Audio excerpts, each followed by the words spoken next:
Hello दोस्तों।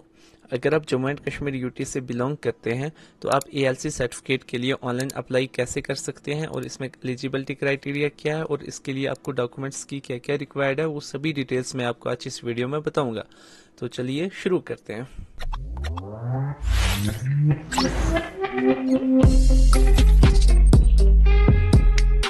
तो दोस्तों, सबसे पहले हम बात कर लेते हैं एलिजिबिलिटी क्राइटेरिया। इसमें जो सबसे फर्स्ट एलिजिबल क्राइटेरिया वो ये है कि आप जो है जम्मू एंड कश्मीर यूटी के परमानेंट रेजिडेंट होने चाहिए, यानी आपके पास जो है जम्मू एंड कश्मीर यूटी की डोमिसाइल सर्टिफिकेट होने चाहिए। इसके साथ आप जम्मू एंड कश्मीर में उस एरिया से बिलोंग करते हो जो actual line of control area में आता है। वहाँ कम से कम आप 15 साल के रेजिडेंस होने चाहिए। आपकी जो एनुअल फैमिली इनकम है वो 8 लाख से कम होनी चाहिए। ये कुछ एलिजिबिलिटी पॉइंट्स हैं एएलसी सर्टिफिकेट यानी एक्चुअल लाइन ऑफ कंट्रोल जो सर्टिफिकेट बनती है उसके लिए। अब हम बात कर लेते हैं डॉक्यूमेंट्स रिक्वायर्ड की। इसमें आपको डॉक्यूमेंट्स की क्या क्या रिक्वायरमेंट है वो हम बात कर लेते हैं। इसमें सबसे पहले आपके पास आधार कार्ड होना चाहिए, इसी के साथ डोमिसाइल सर्टिफिकेट होनी चाहिए, आपके पास राशन कार्ड होना चाहिए और लैंड एक्सट्रैक्ट यानी मालशुमारी जिसको हम चूल्हा चौकीदार के नाम से भी जानते हैं वो होनी चाहिए 15 साल की। वो आपको ऑनलाइन अपलोड करनी पड़ती है एलसी सर्टिफिकेट के लिए। जितने भी ये डॉक्यूमेंट्स है ये सभी आपको ऑनलाइन अपलोड करने पड़ते हैं एलसी सर्टिफिकेट के लिए। इसी के साथ शजरा नस्ब जो कि लैंड एक्सट्रैक्ट है जिसमें आपकी कास्ट वगैरह लिखी होती है वो जरूरत है इसके लिए, और जामा बंदी,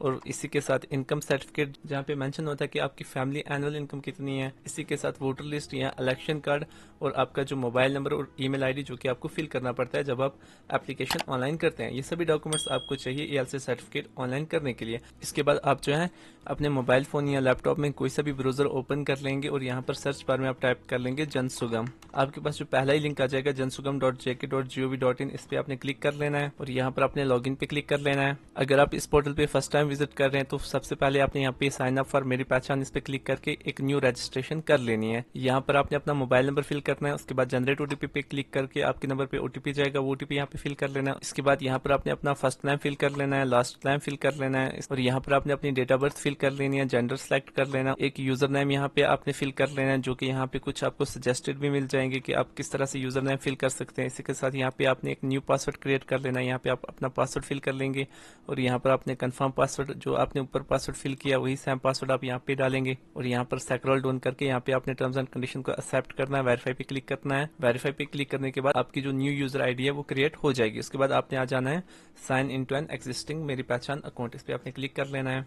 यहाँ पर आप किसी भी ऑप्शन से जो है वो लॉग इन कर सकते हैं। यहाँ पर आपने अपना मोबाइल नंबर फिल कर लेना और यहाँ पर आपने पासवर्ड लेस ऑथेंटिकेशन और कंसेंट पे क्लिक करके साइन इन पे क्लिक कर लेना है। आपका जो रजिस्टर्ड मोबाइल नंबर होगा उस पर ओटीपी चला जाएगा, वो ओटीपी आपने यहाँ पे फिल कर लेना है। लॉगिन होने के बाद आपके पास जनसुगम का इस तरह से होम पेज ओपन होकर के आ जाएगा। यहाँ पर आपने apply for services, view all available services, इस पे क्लिक कर लेना है और यहाँ पर आपने सर्च बार में टाइप कर लेना है एएलसी। आपके पास इस तरह से एप्लीकेशन ओपन होकर के आ जाएगी एक्चुअल लाइन ऑफ कंट्रोल। यहाँ पर जो ये सर्विस है वो डिपार्टमेंट ऑफ रेवेन्यू की तरफ से प्रोवाइड की जाती है। यहाँ पर आपने सिंपल इस पे क्लिक कर लेना है। आपके पास इस तरह से जो है एएलसी सर्टिफिकेट का फॉर्म ओपन होकर के आ जाएगा। अब आपने जो है यहाँ पे ये फॉर्म फिल कर लेना है। सबसे पहले अपनी डिस्ट्रिक्ट को सिलेक्ट कर लेना है, उसके साथ तहसील को सिलेक्ट कर लेना है और यहाँ पर name of applicant as per documents आपने अपना नाम फिल कर लेना है और यहाँ पर आपने अपनी पेरेंटेज फिल कर लेनी है एज पर डॉक्यूमेंट्स और यहाँ पर प्लेस ऑफ रेजिडेंस फिल कर लेना है एज पर आधार। जो आपका एड्रेस है वो आपने यहाँ पे फिल कर लेना है और यहाँ पर आपने अपनी विलेज का नाम फिल कर लेना है। इसी के साथ जिन पे आप डिपेंड है यानी फादर या गार्डियन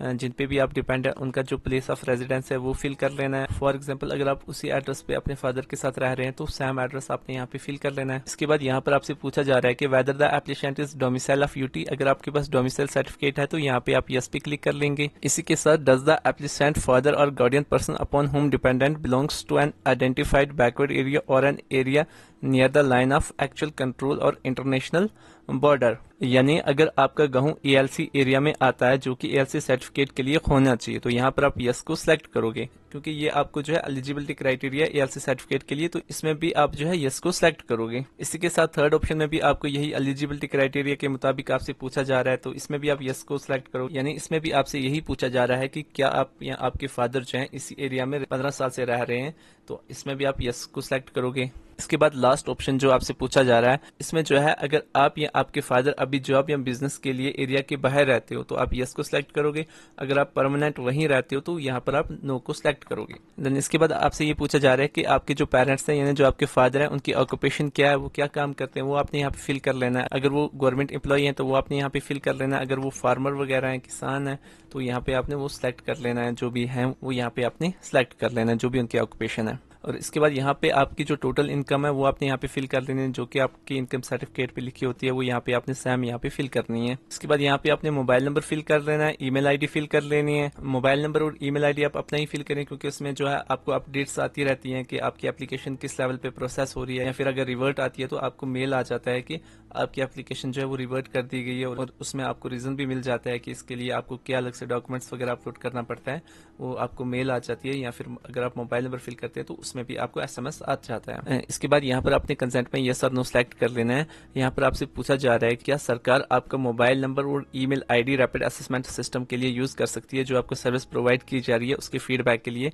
तो यहाँ पे आप सिंपल यस पे क्लिक कर लेंगे। इसके बाद यहाँ पर अपने डिक्लेरेशन को रीड कर लेना। उसके बाद यहाँ पे आपने आई एग्री पे क्लिक कर लेना है, कैप्चा फिल कर लेना है और सबमिट बटन पे क्लिक कर लेना है। सबमिट बटन पे क्लिक करने के बाद जो डिटेल्स आपने फिल की है वो यहाँ पर आपको शो हो जाएगी। यहाँ पर आप अपनी डिटेल्स को चेक कर सकते हैं। अगर आपको लगे कि कहीं से भी एडिट करना है तो आपने स्क्रॉल डाउन करके यहाँ पे आपको एडिट का ऑप्शन मिल जाएगा। एडिट पे क्लिक करके आप एडिट कर सकते हैं। अगर आपकी डिटेल्स बिल्कुल एक्यूरेट है तो यहाँ पर आपने अटैच एनेक्सर पे क्लिक करके डॉक्यूमेंट्स को अपलोड कर लेना है। डॉक्यूमेंट्स में सबसे पहले यहाँ पर आइडेंटिटी प्रूफ में अपने आधार कार्ड को सिलेक्ट करना है। चूज फाइल पे क्लिक करके आधार कार्ड को अपलोड कर लेना है। इसके बाद एड्रेस प्रूफ में भी आप आधार कार्ड को अपलोड कर लें। इसके बाद डोमिसाइल सर्टिफिकेट, यहाँ पर आपने डॉक्यूमेंट्री प्रूफ जो कि आपको 15 ईयर्स का देना पड़ता है, यहाँ पर आप चूल्हा चौकीदार को अपलोड कर लें, जिसे हम मालशुमारी के नाम से भी जानते हैं। इसके बाद यहाँ पे आपने राशन कार्ड को सिलेक्ट करके राशन कार्ड को अपलोड कर लेना है। इसके बाद वोटर लिस्ट में आपने यहाँ पर वोटर लिस्ट को अपलोड कर लेना है। अगर आपके पास वोटर लिस्ट नहीं है तो इलेक्शन कार्ड को भी अपलोड कर सकते हैं। इसके बाद रेवेन्यू एक्सट्रैक्ट में यहाँ पे अपने रेवेन्यू एक्सट्रैक्ट को सिलेक्ट करके चूज फाइल पे क्लिक करके यहाँ पर आपने जो है जो आपकी जमाबंदी और शजरा नस्ब है एक ही PDF को मर्ज करके अपलोड कर लेना है। यानी एक ही PDF में दोनों पेजेस को रख के यहाँ पे आपने अपलोड कर लेना है। और अदर में यहाँ पर आपने इनकम सर्टिफिकेट टाइप करके यहाँ पर चूज फाइल पे क्लिक करके इनकम सर्टिफिकेट को अपलोड कर लेना। इसके बाद यहाँ पर आपने सेव एनेक्सर पे क्लिक कर लेना है। इसके बाद जो भी आपने डिटेल्स फिल किया है वो यहाँ पर आपने चेक कर लेनी है। आप अपनी डिटेल्स और डॉक्यूमेंट्स जो आपने अटैच किए हैं वो चेक करने के बाद यहाँ पर आपने सिंपल मेक पेमेंट पे क्लिक करके 20 रुपीज़ जो है वो आपने ऑनलाइन पेमेंट कर लेनी है। पेमेंट सक्सेसफुल होने के बाद आपके पास इस तरह से एक्नॉलेजमेंट स्लिप जो है वो जनरेट हो जाएगी। अगर आपने खुद की अप्लाई किया है तो आप इसे सेव कर लें, और अगर आपने किसी कस्टमर की अप्लाई किया है तो आप उन्हें ये प्रिंट दे दें। ऑनलाइन अप्लाई करने के बाद अब आप इसका स्टेटस कैसे ट्रैक कर सकते हैं और फाइनली आप अपनी सर्टिफिकेट को कैसे डाउनलोड कर सकते हैं वो मैं आपको बताता हूँ। स्टेटस और सर्टिफिकेट को डाउनलोड करने के लिए आप यहाँ पे आ जाएंगे view status of application, track application status, इस पे क्लिक कर लेंगे। इसके बाद जिस डेट को आपने अपनी एप्लीकेशन सबमिट की है वो डेट यहाँ पे आप सिलेक्ट कर लेंगे। अदरवाइज आप यहाँ पे अपना एप्लीकेशन रेफरेंस नंबर भी फिल कर सकते हैं और यहाँ पर आपने गेट डेटा पे क्लिक कर लेना है। यहाँ पर आपने जो एप्लीकेशन सबमिट की है वो यहाँ पर आपको शो हो जाएगा और इसका जो करंट स्टेटस है वो यहाँ पे आपको शो हो जाएगा। अभी फिलहाल मैंने जो एप्लीकेशन सबमिट किया है उसका करंट स्टेटस जो है यहाँ पे आपको शो हो रहा है। जैसे ही ये एप्लीकेशन अप्रूवल हो जाएगी तो यहाँ पे आपने करंट स्टेटस पे क्लिक करके यहाँ पे आपको डाउनलोड का ऑप्शन मिल जाएगा और उस डाउनलोड वाले ऑप्शन से आपने जो है अपनी सर्टिफिकेट को डाउनलोड कर लेना है। उसके बाद सिंपल प्रिंट कर लेना है। सो आई होप कि ये वीडियो आपको बहुत पसंद आई होगी। अगर इसके रिलेटेड आपके पास कोई भी क्वेश्चन है तो आप नीचे कमेंट करके पूछ सकते हैं। So guys, thank you so much for watching this video.